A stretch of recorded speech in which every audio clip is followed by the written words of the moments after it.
তার আগে দেখবি আছে, তার আগে বলছেন পুত্র তারে মায়ে দেয় প্রাণ, দস্যু হরে প্রেমের হরণ। বুঝতে পেরেছিস? ওই যে ছেলে অ্যাক্সিডেন্ট করতে চলেছে, মা ছেলেকে বাঁচিয়ে প্রাণ দেয়, তাই তো? সাম যেটা লেকচারে বলছেন, যেটা বাঘ যে হিংস্র মানুষকে সব সময় খায়, সেও কিন্তু তার বাচ্চাকে বাঁচাতে প্রাণ দেয়। কাজে আমাদের সব থেকে ট্রেজার আমাদের হৃদয়ের ভালোবাসা, এইটাই বলছেন। বুঝতে পেরেছিস? পক্ষহীন শোনবিহঙ্গম, এ যে নহে পথ পালাবার, বারংবার পাইছ আঘাত, কেন করো বিধায় উদ্যম। আমার বিশ্বাস এটা এই জাগতিক সুখ ত্যাগ করার কথা বলেছেন। এর কত যন্ত্রণা ভোগ করবে। ছাড়ো বিদ্যা, জপ যজ্ঞ বল, স্বার্থহীন প্রেম যে সম্বল। ঠাকুরমা স্বামীর জীবনটা ধ্যান করতে হবে, তার জন্য নিজেকে পড়তে হবে, আমাদের মুখে শুনে হবে না, হজম করতে হবে। হজম কেন? কারণ আমি জীবনে উন্নত হতে চাই, আর কোনো নেই, একদম স্বার্থ। তো সেইখানে দেখবি শুধু প্রেম, শুধু প্রেম, নিঃস্বার্থ ভালোবাসা। The world can be conquered by লাভ। মানুষের মধ্যে যতটুকু ভালোবাসা, ততটুকুই ভগবানের প্রকাশ। বুঝতে পেরেছিস? এবং জগৎ জয় করা যায় নিঃস্বার্থ প্রেমিক হৃদয়। কি অফ অ্যাডমিনিস্ট্রেশন? কখন লোকে আমার কথা শুনে চলবে? যখন একটা সুন্দর জীবন হবে আর নিঃস্বার্থ ভালোবাসা হবে। দেখবি তোরা স্কুল কলেজে পড়েছিস, কিছু কিছু শিক্ষক আছেন, শিক্ষিকা আছেন, যাদের দেখলেই মাথা নিচু হয়ে যায়, ডিম্যান্ড করতে হয় না। কেন? ওইরকম একটা জীবন আমাদের তৈরি করতে হবে। বুঝতে পেরেছিস? দেখ, মায়ের জীবনটা খুব সোজা নয়। সারা জীবন সকাল 3টে ওঠা, এটা তো চ্যালেঞ্জ। কজন পারে? বুঝতে পেরেছিস? কাজে ওই যে বললাম, তপস্যা না করলে সাধারণ অসাধারণ হবে না। আর সেইটা নিজের কাছে কমিট করতে হবে। এটা আমি 6টা গুণ বলছিলাম: হার্ড ওয়ার্ক, পিওরিটি, ইন্টিগ্রিটি, কঠোর পরিশ্রম, যতটা পারি। মা বলছেন খুব খাটতে হয়, ভগবান লাভের জন্য খুব খাটতে হয়। বিশ্বাস কর, আমাদের তো অনেক ইভলভ সন্ন্যাসী আছেন, কি কি সারা দিন খেটে যাচ্ছেন ভগবান লাভের জন্য। It's hard work, like joint entrance এক্সামের প্রিপারেশন, সারাদিন ফোকাসড। কাজে আমরা জাগতিক উন্নতি করতে গেলে তো প্রচণ্ড খাটতে হবে। আমরাও খেটেছি, পড়াশুনো করেছি প্রচুর, ভালো চাকরি পেয়েছি, কিন্তু পড়াশুনো করেছি প্রচুর। সেটাই তো, একটা কিছু করলে তো ফল পাওয়া যাবে, কিছু না করে হতাশ হয়ে বসেলাম নেই। লড়াই করে নিতে হবে, পড়াশুনো করে। অনেকেই কিন্তু চাকরি পাচ্ছে, অন্তত বিভিন্ন জায়গায়। আমাদের তো সব ছেলে চাকরি পেয়ে গেছে, একটা ছেলেও বাকি নেই। বারবার চাইছে, কোনো ছেলে নেই। বিশ্বাস কর, বিভিন্ন কোম্পানি কেন পাচ্ছে? প্রচুর পড়াশুনো করছে। পড়াশুনো করছে মানে পড়াশুনো করতে বাধ্য হচ্ছে, এত প্রেশার থাকে। আর কি?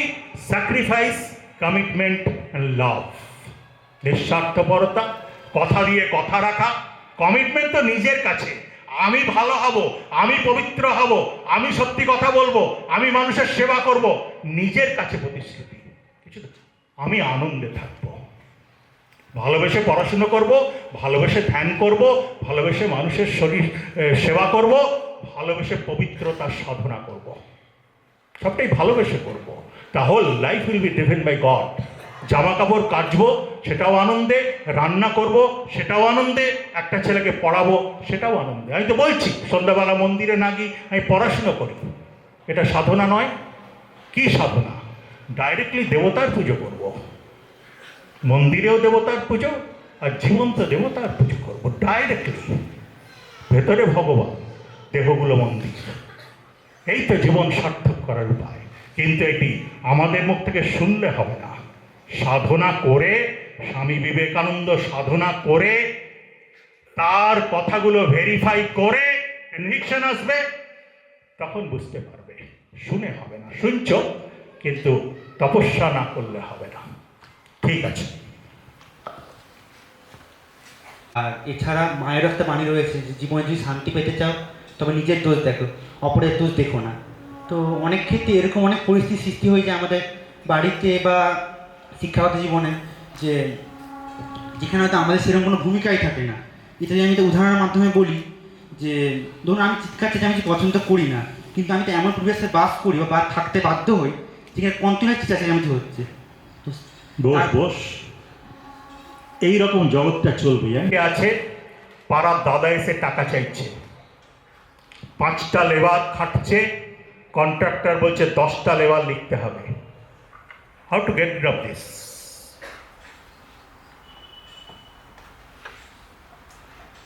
এগুলো সলিউশন কি? একমাত্র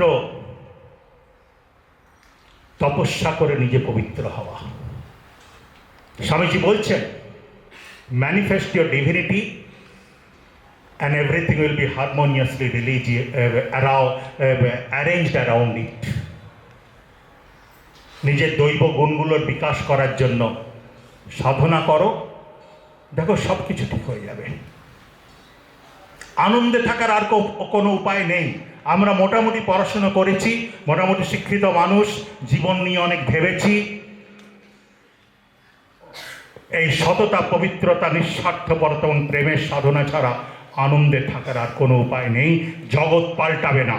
শ্রীরামকৃষ্ণের সময় একই রকম জগৎ ছিল, এখন একই রকম আছে। আমাদের নিজেদের সহ্য শক্তি বাড়াতে হবে। সেইটা যদি আমরা ভেতর থেকে আমাদের ইনফিনিট পোটেন্সিয়ালিটিকে আনফোল্ড করতে পারি। এই দেখ, স্বামীজির আমার ফেভারিট কোটেশন, এগুলো বাংলায় পড়তে ভালো লাগে না। কুম্ভকর্ণে বলছেন, stand up, assert yourself, proclaim the God within you, don't deny him. Stand up, assert yourself, proclaim the God within you, don't deny him. Teach yourselves and teach everyone his real nature. Call upon the sleeping soul and see how it awakes. কি করে আত্মার জাগরণ হয়, সে আত্মাকে জাগাতে হবে। জাগালে কি হবে? Power will come, glory will come, goodness will come, purity will come. দেখতে হবে আসছে, টেস্ট করে।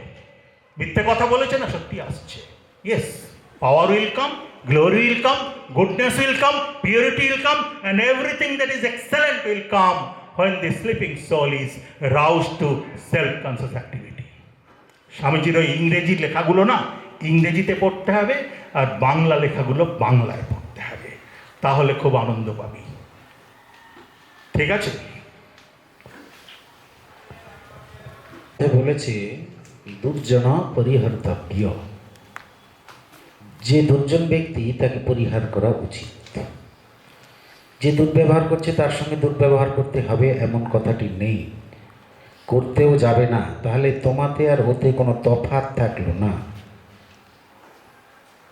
তুমি এখন যে জায়গায় আছো, এসেছো ঠাকুরমা স্বামীজির ভাবের মধ্যে, তোমার ভাব স্বতন্ত্র হবে, অন্যদের থেকে পৃথক হবে। সবাই যেন তোমাকে দেখে বুঝতে পারে যে ইউ আর সামথিং স্পেশাল। তুমি ঠাকুরমা স্বামীজির ভাবে আছো। তো যার কাছে যেমন, যখন যেমন, যেখানে যেমন, এটি বলেছে। দুর্জনের কাছে ওই স্থান ত্যাগ করে চলে আসো, কিছু বলার আবশ্যক নেই। ভাবের হানি হবে না। তোমার যে ভাবটি আছে ঠাকুরমা স্বামীজিকে নিয়ে, তাদের বাণীর প্রতি, এই যে যেখানে যেমন, যখন যেমন, সেটিকে, সেই ভাবটি নিজের মধ্যে বজায় রেখে ওই স্থান ত্যাগ করবে। এই তো সমাধান হলো। নেক্সট কোশ্চেন, যারা বড় বড় চাকরি পায় তারা নাকি জীবনে সাকসেস ব্যক্তি। আদৌ কি তারা সাকসেস ব্যক্তি? নিজে ভাবো, এত কিছু কথা শোনার পরে সাকসেস ব্যক্তি বলতে কি বোঝায়? সাকসেস কৃতকার্য, সে কিসে, মানুষের পরিচয় কিসে? সে চাকরি পেল, মাস্টারি কি জজ উকিল, সেইটা? এত কিছু কথা আলোচনা হলো, মহারাজ বললেন, আমিও বললাম, উনিও বললেন, বেশ। চরিত্রবান, ধর্মপথে থাকা, নিজের মধ্যে ভগবান, সবার মধ্যে ভগবান, সবকে নিয়ে একসঙ্গে চলা, সেবাভাব, নিঃস্বার্থপরতা, ইত্যাদি ইত্যাদি অনেক কিছু আজকে শুনলাম। তাহলে এবার নিজে বোঝো, আর উত্তর বলতে হবে। Thank you. এই আমি একটু বলি, আমি আমার দুজন মাস্টারকে দেখেছি, মাস্টারমশাই খুব শ্রদ্ধেয়, জানিস, একজন ডক্টর বিমল রায় পদ্মশ্রী পেয়েছেন, আর একজন ডক্টর ভার্গব ভট্টাচার্য, তিনি ভিএলএসআইতে ওয়ার্ল্ড ফেমাস একজন সায়েন্টিস্ট, দুজনই আইএসআই ফ্যাকাল্টি ছিলেন। ওদের কাছে কি শিখেছি বলতো? প্রজ্ঞা কাকে বলে জানিস? Humility is the result of self fulfilness. সন্তোষ, contentment is our measure of success. আমি আর কিছু চাই না। পারফেকশনের টেস্ট কি জানিস? Complete egolessness. এই বিমলদাকে দেখেছি, ভার্গবদাকে দেখেছি, আইএসআর ডিরেক্টর। আমি বললেন আমি আপনার সঙ্গে দেখা করবো, বলে আরে তোমাকে আসতে হবে না, আমি যাচ্ছি। নো ইগো, পাহাড় প্রমাণ ব্যক্তিত্ব। বুঝতে পেরেছিস? অহং শূন্যতা আর সবার সঙ্গে একাত্মবোধ, ফুলফিলমেন্ট, সেলফ। মহারাজ বলছিলেন ভেতরটা পূর্ণ হবে, পূর্ণ। তখন আর অহংকার থাকবে না, চাওয়া থাকবে না। That is the success. ওই যে রঙ্গনাথানন্দজি বলেছেন যে শান্তি পেয়েছো, মানুষকে শান্তি দেবা, ক্যান ইউ লাভ আদার্স? এবার যা গাদা গাদা বাড়ি গাড়ি আছে, জিজ্ঞেস করবি ক্যান ইউ লাভ এভরিওয়ান? রাত্রিতে কি কিছু না খেয়ে ঘুমোতে পারে কি না? রাইট? তো এবার measure of success, measure of success একটাই। ওই মহারাজ বললেন না, ঈশ্বর লাভই মনুষ্য জীবনের উদ্দেশ্য।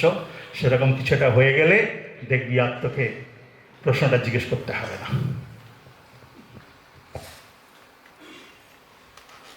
মহারাজ, প্রশ্ন আর কারো কারো আছে নাকি? অনেকেরই আছে। আর কেউ এই প্রশ্নের অধিকারী? কে এরকম প্রশ্নকর্তা? কজন? অনেক।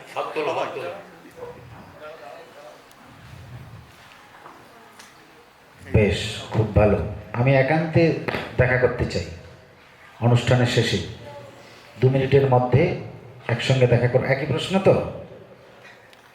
বেশ। মহারাজ, আমার আরেকটি প্রশ্ন আছে। কিন্তু কন্টিনিউয়াসলি চেষ্টা করে যেতে হবে, জানিস, পবিত্র হওয়ার। এটাই তপস্যা। বুঝতে পেরেছিস?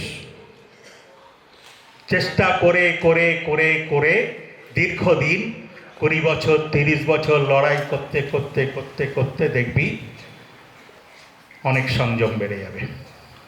মহারাজের সঙ্গে দেখা করিস, আর যে সখার প্রতি পাঠ করলি সেটা আমার সঙ্গে দেখা করিস, ঠিক আছে?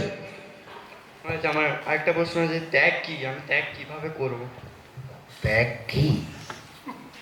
ত্যাগ মানে কি বাংলায়? আরে কোন ক্লাসে পড়িস? 11। ওকে। ত্যাগ মানে কি?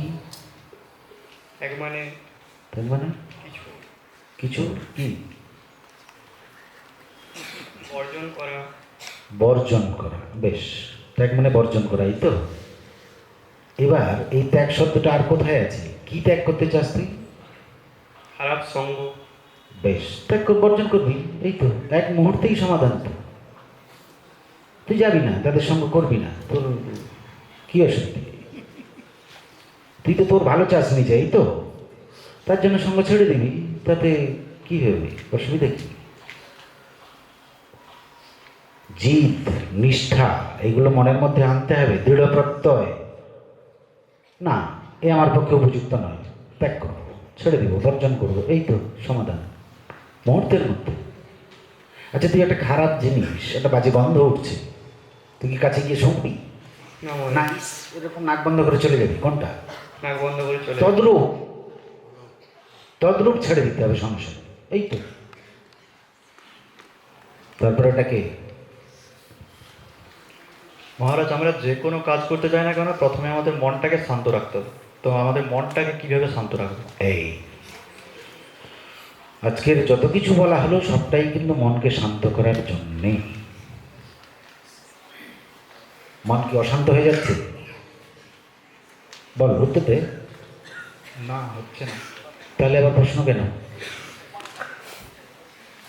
এটা তোর প্রশ্ন না তোর মুখ দিয়ে অন্য কারোর প্রশ্ন বেরোচ্ছে? আমার নিজের প্রশ্ন। তাহলে তোর মন কি অশান্ত এখন? না, অশান্ত নয়। তাহলে শান্ত আছে তাহলে তো প্রশ্ন অহেতুক তো। মন শান্ত হবে ভগবতমুখী মন হলে। মন ভগবতমুখী হলে মন শান্ত হবে। সেই ভগবতমুখী হতে গেলে বিচার আনতে হবে। এই যে একটু আগে কথা হলো, ভালো মন্দ, উচিত অনুচিত, সত্য মিথ্যা, নিত্য অনিত্য, গ্রহণ বর্জন। তুই পড়াশোনায় থাকলে পড়াশোনার ব্যাপারে ভাববি, কেউ যদি চাকরিজীবীতে থাকে সে তার চাকরি নিয়ে ভাববে, কেউ সংসারের জীবনে থাকলে সংসার জীবনের আমার কোনগুলি প্রয়োজন কোনগুলি প্রয়োজন নেই। তাহলে তো শান্তি। মা বলছেন শান্তি চাইতে গেলে দোষ দেখা চলবে না, কারণ নিজের দোষ দেখতে শান্তি। মন শান্ত থাকবে। আর মন শান্ত না থাকলে তাকে পাওয়া যাবে না, কারণ তার স্বরূপ হচ্ছে শান্ত, প্রশান্ত। বোঝা গেল? আর কিছু? মানুষের সেবা কিভাবে করব? আচ্ছা, তুই তোর ঘরে আর কে কে আছে? আমি আছি, বাবা মা আছে, ভাই আছে। বেশ। বাবার কখনো কিছু অসুখ বিসুখ, মায়ের কিছু অসুখ বিসুখ, দুর্ঘটনা কিছু হয়নি? হয়েছে। কিছু করেছিস তুই, মনে পড়ছে? করেছি। কি করেছিস? যেটুকু পেরেছি করেছি। সেটা বল, ব্যাখ্যা কর, কি করেছিস? মায়ের কোনো সমস্যা হলে তাকে হাতে হাতে সাহায্য করেছি, বাবার কোনো সমস্যা হলে তাকে সাহায্য করেছি। আচ্ছা, কি বোধে করেছিস? আমার বাবা, তাকে তার অসুবিধা হয়েছে, সাহায্য করা উচিত, তাই এই তো? হ্যাঁ, হ্যাঁ। বেশ। এই বাবা মার গণ্ডি ছেড়ে পেরোলে কিসের গণ্ডি আছে? সমাজ। ব্যাস। সমাজ কার? সমাজ কার? আমাদের। তোর। সমাজ কার? কার? আমার সমাজ। বেশ। সামাজিক কর্তব্য তোর আছে তো? আছে। বেশ। আর কি বোধ মহারাজ যেটা বললেন, নিজের মধ্যে যা, প্রত্যেকের মধ্যে তা, সেটা কি? কি রে? নিষ্ঠা। নিষ্ঠা? সে তো এখন একটু আগে নিষ্ঠা হলো। তোর মধ্যে কে আছে? ভগবান আছে। বেশ। তোর মধ্যে যখন আছে সবার মধ্যে তো আছে নাকি? না না, সন্দেহ আছে? সবার মধ্যেই আছে। বেশ। সেই ভেবে আমি ভগবানের সেবা করছি ভেবে অন্যদের করা হবে। বোঝা গেল? হ্যাঁ। ঘরে আমি মা বাবাকে আমার মা বাবা ভেবে, মা বাবার মধ্যেও ভগবান আছেন, এই বোধটাও পাশাপাশি রাখা উচিত, রাখতে হবে। অধিকন্তু আমার মা, একটু আরোপ করতে হবে, আমার মা কি আমার বাবা অসুবিধা হয়েছে, আমি তাকে এইটা করে সাহায্য করছি, সেবা করছি। আমার ঘরের গণ্ডির বাইরেও সবার মধ্যে তিনি আছেন এই ভেবে আমি রামকে করছি যে তা নয়, রামের মধ্যে যিনি আছেন আমি তার সেবা করছি। এই রামের শরীরটাকে করছি না, রামের শরীরের ভিতরে একজন শরীরই আছে, তার সেবা করছি, মানে তিনি ভগবান। বোঝা গেল? হ্যাঁ। কীভাবে করবি বোঝা গেল? হ্যাঁ। সুখে দুঃখে সুবিধে অসুবিধে থাকা উচিত তো, বুঝলি? দেন জোর করে এনে কিছু ভালো কথা শোনালে চুপচাপ বসিয়ে রেখে কাজ করবে, ঠিক আছে? আসলে সামাজিক অবক্ষয়, বিশ্বাস করুন, আমি কয়েকদিন আগে আমাদের টেকনিক্যাল এডুকেশনের অফিসারদের কাছে দুঃখ করছিলাম যে কারো পড়াশোনাতে রুচি নেই। আর তার কারণ কি জানিস? শুনতে খারাপ লাগবে, মনুষ্যত্বহীন শিক্ষিত সমাজ, স্বার্থপর মনুষ্যত্বহীন কিছু শিক্ষিত মানুষ এই সমাজটাকে বিষাক্ত করছে। আমি মনে হয় না খুব মিথ্যে কথা বলছি, কেউ পড়াশোনা করছে না, নোবডি। আমাদের আগের ছেলেরা কত ভালো ছিল, এখন একটা ছেলে রামকৃষ্ণ মিশনের 4 বার একটা সাবজেক্টে ফেল করেছে, 4 টাইমস। কার দোষ? মাস্টার তো পাল্টায়নি, কেউ পড়াশোনা করছে না। একদম সত্যি কথা বলছি, ক্লাসের 7খানা ছেলে, আমি একটা ফর্মুলা ডিরাইভ করলাম, 7 দিন পর কি জিজ্ঞেস করলাম, একটা ছেলে উত্তর দিতে পারছে না। তো এই হচ্ছে সামাজিক অবক্ষয়। কাজেই জানি না, এখানে আমাদের প্রার্থনা করতে হবে আর চেষ্টা করতে হবে। তবে জোর করে এনে ওই রুটি ফুটি খাওয়ার লোভে, ভালো খাওয়া দাওয়ার লোভে জোর করে ফোর্স করে বসিয়ে শোনানো যায়। কারণ আমি ছাত্র জীবনে একটু বিবেকানন্দ শুনেছি, কিন্তু এখনকার ছাত্রদের না, আমি একদম আমার ছাত্রদের গলায় পা দিয়ে পুরো বিবেকানন্দ ঢুকিয়ে দিই ভেতরে। বিশ্বাস করুন, 3 বছর আমায় গালাগাল দেয়, প্রচুর গালাগাল দেয়, 3 বছর পরে আমার কাছে চলে আসে আবার। আর এই কথাগুলো যেগুলো বললাম, এগুলো তোদের 20 বছর পর কাজে লাগবে। যন্ত্রণা পাওয়ার পর রিফ্লেকশন হবে, হবেই। যারা এই ঘরে আছে হবেই। ভালো কথা শুনলে মনে গেঁথে থাকবে, খারাপ কথাটাও মনে গেঁথে থাকবে, কিন্তু কোনো একটা সময় রিফ্লেকশন হবেই। কাজে আমাদের চেষ্টা করতে হবে, দুঃখ করে লাভ নেই, একটা সুন্দর জীবনযাপন করতে হবে নিজেদের, এবং নিজের মতো করে ছোট ছোট করে ফোর্স করে ছেলেদের সামহাও মোটিভেট করতে হবে। আমরা কলেজের ছেলেদের ব্লাড ডোনেশন কম্পালসারি, নাহলে আমরা ক্যাম্পাস ইন্টারভিউতে বসতে দিই না। বেশিরভাগই স্বার্থপর, আমরা জোর করে নিঃস্বার্থপর করি। বুঝতে পেরেছিস? তো এতে কোনো সলিউশন নেই। আপনারা চেষ্টা করুন, আপনাদের ভালোই চলছে। তবে এইটা খুব ইম্পর্ট্যান্ট, আমি আজকে বলতে ভুলে গেছিলাম, বাবা মাদের একটু রামকৃষ্ণ বিবেকানন্দ পড়া দরকার। সন্ধ্যাবেলা অনেকেই সিরিয়াল টিরিয়াল দেখতে ভালোবাসে, এগুলো একদম আমার মনে হয় টাইম পাস, নিজের জীবনটা নষ্ট করা। কারণ আর কিছু ভালো করার নেই, তাই সিরিয়াল দেখছে। কি উপকার হয় আমি জানি না, কিন্তু বাবা মা যতটা বেশি উন্নত চরিত্রের হবে, ছেলে মেয়ে কিন্তু তত বেশি উন্নত চরিত্রের হবে। একদম পরিষ্কার। বাবা মার কাছেই কিন্তু ছেলে মেয়ে মানুষ হয়, বাবা মাকে দেখেই কিন্তু ছেলে মেয়ে মানুষ হয়। ঠিক আছে, শেষ হবে বোধ হয়। আমাদের সময় শেষ হয়েছে, আমরা আর প্রশ্ন নিতে, যেগুলো জাস্ট ফর ইয়োর কনভিকশন। ঠিক আছে, 2022 সালে আমি জুন জুলাই মাসে হালি শহরে পুলিশদের অ্যাড্রেস করছি। ঠিক আছে, প্রায় 150 পুলিশ বসে আছে, জ্ঞানলোকানন্দজি আমার সঙ্গে আছে। আমি এরকম 6টা পুলিশদের লেকচার দিয়েছি এবং প্রায় 600-র বেশি পুলিশকে বিবেকানন্দের ছবি প্রেজেন্ট করেছি আমরা। তো তার আগে আগে তালিবান আফগানিস্তান অধিগ্রহণ করেছে। ঠিক আছে, তো দেখবি তালিবান ওয়ান শটে আফগানিস্তান অধিকার করে নিল, বাকিরা সবাই পালিয়ে গেল। তোরা হয়তো জানিস, সেই সেমিনারে আমি জীবন্ত দেবতা চোখে জল মোছানোর আমার জীবনের একটা ঘটনা বললাম। তো একটি ছেলে ফার্স্ট ইয়ারে পড়ে, নতুন ভর্তি হয়েছে, ফার্স্ট সেমিস্টার, ক্লাস নিচ্ছি। তার বাবার শরীর খুব খারাপ। পরের দিন জন্মাষ্টমী, আমাদের মন্দিরে গীতা চ্যান্টিং হচ্ছে। আমি ছটফট করছি যন্ত্রণায় ওর বাবার জন্য।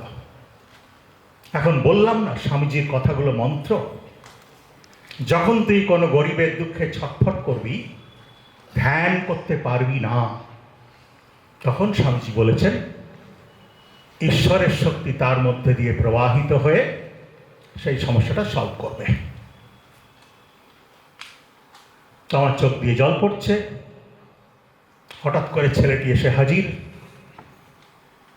আমি আরেকটি ছেলেকে ডেকে পাঠালাম যার বাবা নেই, এ দুজনকে খাওয়ালাম, 5000 টাকা দিলাম, দিয়ে বললাম বাবাকে নিয়ে সেবা প্রতিষ্ঠানে এসে অ্যাম্বুলেন্স নিয়ে শ্যামনগর থেকে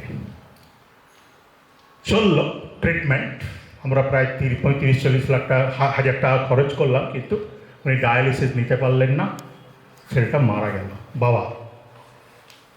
কিন্তু যে মুহূর্তে মন্দিরে বসে আমার চোখ দিয়ে জল পড়ছিল, সেই মুহূর্তে আমি কিন্তু অন্তরে স্বর্গীয় আনন্দ ঈশ্বরের অনুভব করেছিলাম। এবং তার জন্য চোখ দিয়ে জল পড়েছিল। কষ্টে চোখ দিয়ে জল পড়লে ইনার কর্নার দিয়ে জল পড়ে, আর স্বর্গীয় আনন্দে চোখ দিয়ে জল পড়লে আউটার কর্নার দিয়ে জল পড়ে। এই গল্পটা বলার পরে আমি যখন বললাম যে মানুষটি জীবন্ত দেবতা, দেখ পুলিশদের এটা কিন্তু একদম হাতের কাজ, যে মানুষটি জীবন্ত দেবতা চোখে জল মোছানোর সাধনায় নিজের দেহ মন প্রাণ উৎসর্গ করে, প্রতিটা রক্তবিন্দু প্রতিটা নিঃশ্বাস ভগবান তার হৃদয় অধিগ্রহণ করেন, স্বতঃস্ফূর্তভাবে প্রকাশিত হন, ধ্যান হয়ে যায় জীবনটা পুরো। এইটা বলে বললাম তালিবান যেরকম করে আফগানিস্তান অধিগ্রহণ করলেন, ভগবান সেরকম আপনার হৃদয় অধিগ্রহণ করেন। জ্ঞানলোকানন্দজির ভালো লেগেছিল। এরপরে 16 জানুয়ারি 2022, ওটা 21-এর ঘটনা, 22 স্বামীজির বাড়িতে আমায় ডাকলেন, আজাদি কা অমৃত মহোৎসব। কি বলতে হবে, আমি বিবেকানন্দ কিন্তু বেশ ভালো পড়েছি, চিঠি পড়েছি, কলমডু আলমোড়া পড়েছি, এগুলো পড়তে হবে, স্বামী শিষ্য সংবাদ পড়েছি। আমরা সারা দিন বিবেকানন্দ রিট্রিট করি 24 আওয়ার্স। তা আমি কি টপিক সিলেক্ট করলাম, ভারতের নবজাগরণে স্বামী বিবেকানন্দের অবদান। এবার আমি স্বামী বিবেকানন্দকে প্রায় রেগুলারই শিবমহিম্ন স্তোত্র পাঠ করে পুজো করি, আজকেও করেছি, ইটস মাই রেগুলার প্র্যাকটিস। সেই দিনও পড়াশুনো করে গেলাম স্বামীজির বাড়িতে, গিয়ে স্বামী বিবেকানন্দকে শিবমহিম্ন স্তোত্র পাঠ করে পুজো করলাম। কিন্তু আমি প্রায় 2 বছর ধরে lecture from Colombo to Almora পড়েছিলাম, যেখানে স্বামীজি ভারতের কথা বলছেন, ভারতের দুর্দশা, ভারতের অভ্যুত্থানের উপায়, ভারতের strength, কনকার the world with spirituality, Bharat জগৎ জয় করবে আধ্যাত্মিকতা দ্বারা। তো শিবমহিম্ন স্তোত্র পাঠ করার পর হঠাৎ করে একটা অদ্ভুত বাসনা আমার মনে এলো। স্বামীজির কাছে প্রার্থনা করলাম, স্বামীজির মন্দিরে, স্বামীজির বাড়িতে, যে যদি তুমি প্রসন্ন হও তাহলে আমাকে একটা ডবল ডিমের অমলেট খাওয়াবে। এরকম আমি কিন্তু ইটস নট মাই ফেভারিট, আমি খুব একটা অমলেট খাই না। এটা হলো, তাই ফিরে এলাম, টিফিন খাবো, একটু রুটি তরকারি খাওয়া হলো, একটু জয়নগরের মোয়া চা ফা খেয়ে স্টেজে গেলাম। মহারাজ আমার খুব প্রশংসা করলেন। And then I delivery discourse for 1 ঘন্টা 15 মিনিট ধরে আমি স্বামীজির কথা আলোচনা হলো, কিন্তু বেশিরভাগই যেহেতু রিডিং ছিল, এখনও ইউটিউবে ভিডিও আছে, তাই সবার মনে সেরকম দাগ কাটলো না, কারণ তাদেরই দাগ কাটবে পরে শুনে দেখলাম যারা ভীষণ ভালো স্বামীজির বই পড়েছে। এবার মহারাজের খুব পছন্দ হলো না, আমারও খুব পছন্দ হলো না, শেষ হলো। তারপরে লাঞ্চ, সব সাধুদের সঙ্গে বসে খাচ্ছি, 5 জন সাধু। রবিবার স্বামীজির বাড়ি, নিরামিষ খাওয়া হচ্ছে, সব সাজিয়ে দিয়েছে, ভাত ডাল তরকারি স্যালাড দই চাটনি। তারপরে আরও 5 জন সাধু আমার সঙ্গে খাচ্ছেন, সন্ন্যাসী। তারপর আমার কাছে হঠাৎ করে একটা ডিশে 3টে পাবদা মাছ এলো, আমি গেট সন্ন্যাসী বলে, এবং তারপর একটা ডবল ডিমের অমলেটে চলে এলো। unasked for. This is the introduction of another incident. তো স্বামীজি কথা শোনেন, একটা রিলেশন তৈরি করা যায়। কে করতে পারবে? বারবার বলছি, সবটুকু স্বামীজিকে দিতে হবে, মনের সংসার থাকবে না, 100% স্বামীজিকে দিতে হবে, প্রতিটা রক্তবিন্দু প্রতিটা নিঃশ্বাস, এটা নিজের কাছে কমিটমেন্ট। আর কাউকে ভালোবাসা চলবে না, এক ভগবানকে ভালোবাসতে হবে, তাকে সবটুকু দিতে হবে। তারপরে 16th জানুয়ারি। তারপরে আমি ঘরে গেলাম, মহারাজ আমায় আবার স্টেজে ডাকলেন, একজন স্বামীজি নেতাজিকে নিয়ে খুব বললেন। তারপর মহারাজ আমাকে কনক্লুডিং স্পিচ দিতে বললেন। আমি প্রায় 7 মিনিট বলেছিলাম, সেটাও রেকর্ডিং আছে, কিন্তু ইট ওয়াজ এ ভেরি পাওয়ারফুল টক, যেটা আমার দুঃখটা দূর করলো, মহারাজের দুঃখটা দূর করলো। কিন্তু প্যারালালি আমার বাবা 84 বছর বয়স, is affected by COVID at that time. আমার দাদা ডাক্তার, সে সেবা করছে। 16 জানুয়ারি, 17th, 18th he was admitted to BM Birla Hospital. আমি বুঝতে পারলাম ফিরবে না। তারপরে দাদাকে বললাম সেবা প্রতিষ্ঠানে ভর্তি করো, কোভিড, রামকৃষ্ণ মিশনের মধ্যেই শহীদটা যাওয়া ভালো। 19th he was admitted. 20th জানুয়ারি আমাদের দেখতে দিল না। 21st January at the first hour after breakfast he passed away. শরীর চলে গেল, কার্ডিয়াক অ্যারেস্ট, পিসফুল ডেথ। নিয়ে যাওয়া হলো ধাপাতে। ওই মহারাজ বলছিলেন না শরীর, সেখানেও কোনো ভিড় নেই, সুন্দর দাহ করা হলো। আকাশ দিয়ে ধোঁয়া বেরোচ্ছে চিমনি দিয়ে, ইলেকট্রিক চিমনি দিয়ে। আমি দাদাকে বললাম, ওই দেখ, দেহ পঞ্চভূতে মিশে যাচ্ছে। তারপর আমি দাদাকে নিয়ে বাগবাজারে স্নান হলো।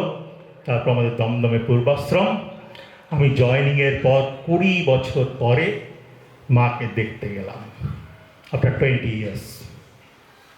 তো মাকে দেখলাম, মা মোটামুটি স্টেবল। আমার চোখ দিয়ে কিন্তু এক ফোঁটা জলও বেরোয়নি। Then I return to Belgharia. Belgharia আমি কিন্তু একটা সুন্দর কুঠিয়ায় থাকি।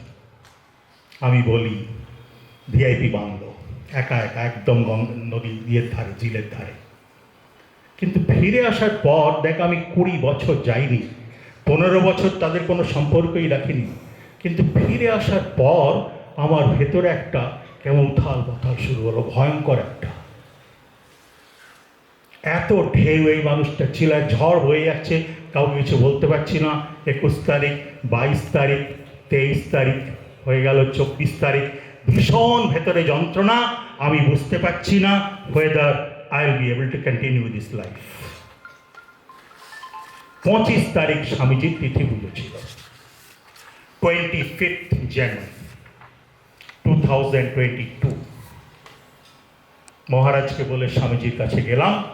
স্বামীজির মন্দিরের সামনে দাঁড়িয়ে থরথর করে কাঁপছি। স্বামীজি বললেন যে, তুমি এই ত্রিভুবনের যেখানেই থাকো, I'll get you back.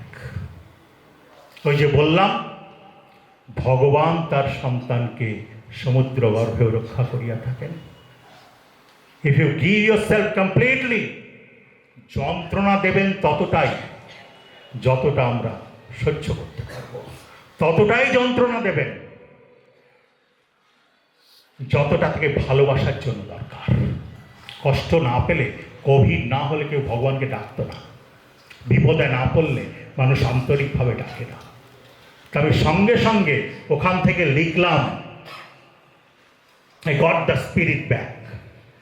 একটা ভাইকে লিখলাম, জীবনের সাফল্যের একটাই মন্ত্র, make others happy with your happiness.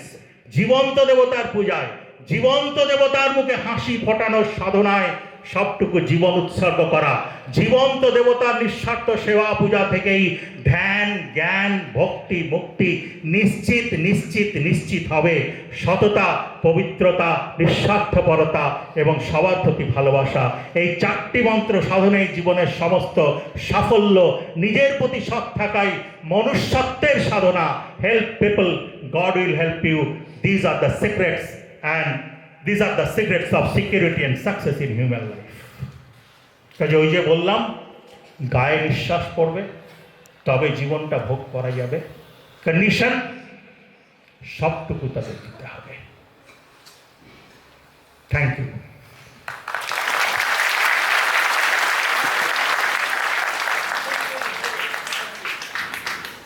আমি সবার নাম তো বলে শেষ করতে পারবো না, কিন্তু সকলকে আমাদের এই সুন্দর একটি পবিত্র অনুষ্ঠান উপহার দেওয়ার জন্য তাদেরকে শ্রদ্ধা, ধন্যবাদ, কৃতজ্ঞতা জানাই। নমস্কার। আমাদের এখন শ্রীরামকৃষ্ণ যে আমাদের অনুষ্ঠান তার একটা ইয়ে আছে, আমরা রামকৃষ্ণ স্মরণ, তাকে স্মরণ করি, আবার অনুষ্ঠান শেষ করি, সেইটি করেই আমাদের শেষ হবে। লাইন দিয়ে এই দিক দিয়েই নেমে যেতে হবে প্রতিনিধিদের। ওইখানে ব্যবস্থা যা আছে, বেশিক্ষণ সময় লাগবে না, তাড়াতাড়ি তারা প্রসাদ বা খাবার পাবে, সেটা আমরা চেষ্টা করব যতটা ভালোভাবে দেওয়া যায়। নমস্কার, ধন্যবাদ।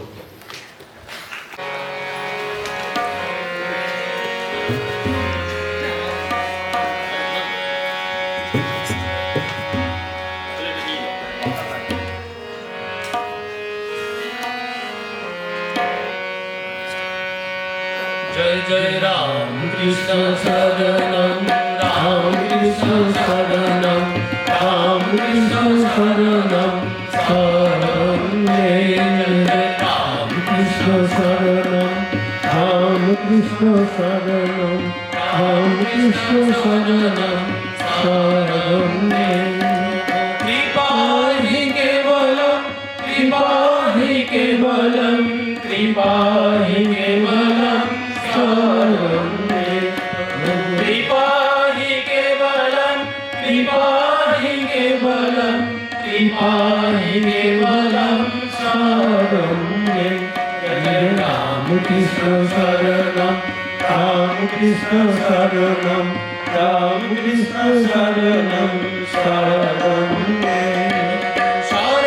शरणागतोऽहं शरणागतोऽहं शरणागतोऽहं शरण्ये शरणागतोऽहं शरणागतोऽहं शरणागतोऽहं शरण्ये जय राम कृष्ण शरणं राम कृष्ण शरणं राम कृष्ण शरणं शरण्ये नमो श्री गुरवे नमो श्री गुरवे नमो श्री गुरवे नमो नमो नमो श्री गुरवे नमो श्री गुरवे नमो श्री गुरवे नमो नमो जय जय राम कृष्ण शरणं राम कृष्ण शरणं राम कृष्ण शरणं शरण्ये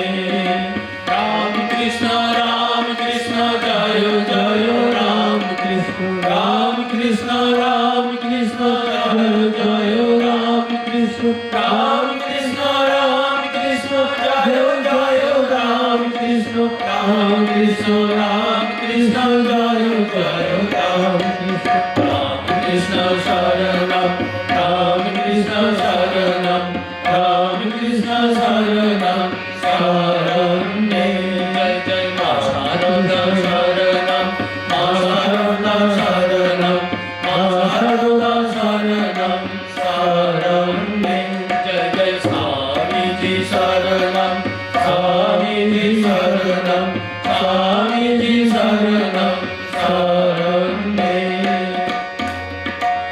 जय